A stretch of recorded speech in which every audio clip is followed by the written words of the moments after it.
இந்த செய்தியை வழங்குபவர்கள் குளித்து கும்மாலமிட போகோலேண்ட், குழந்தைகளை குஷிப்படுத்திட கருடா பார்க், குடும்பத்தோடு படகு சவாரிக்கு போட் ஹவுஸ், போகோலேண்ட், உசுட்டேரி, புதுச்சேரி. புதுச்சேரியில் பாராளுமன்ற தேர்தலையொட்டி நடைபெற்ற தேர்தல் பிரச்சாரங்கள் ஏப்ரல் 17ஆம் தேதி மாலை 6 மணியுடன் நிறைவடைந்தது.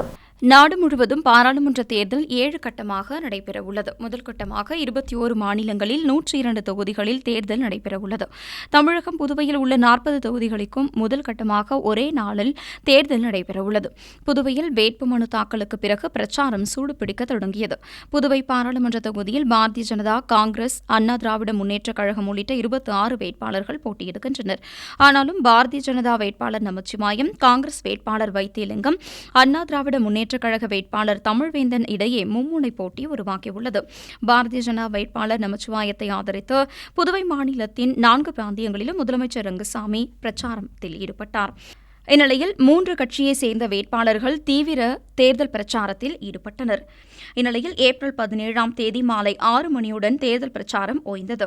ஏப்ரல் 19ஆம் தேதி வெள்ளிக்கிழமை வாக்குப்பதிவு நடைபெற உள்ளதை முன்னிட்டு புதுவையில் 144 தடை உத்தரவு பிறப்பிக்கப்பட்டுள்ளது. 20ஆம் தேதி காலை 6 மணி வரை தடை உத்தரவும் அமலில் இருக்கும். வீடு வீடாக சென்று பிரச்சாரம் செய்யவும் தடை விதிக்கப்பட்டுள்ளது. இறுதிக்கட்டத்தில் வாக்காளர்களுக்கு பணம், பரிசுப் பொருட்கள் வழங்குவதை தடுக்க சிறப்பு கண்காணிப்பிலும் தேர்தல் துறை இறங்கியுள்ளது.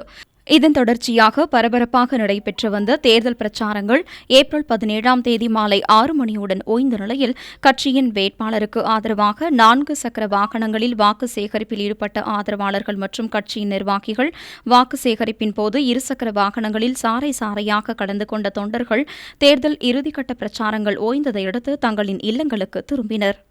உங்கள் AMN டிவி செய்திகளை யூடியூபில் உடனுக்குடன் காண AMN டிவி பாண்டிச்சேரி சேனலை சப்ஸ்கிரைப் செய்யுங்கள். பெல் பட்டனை மறக்காமல் கிளிக் செய்யுங்கள்.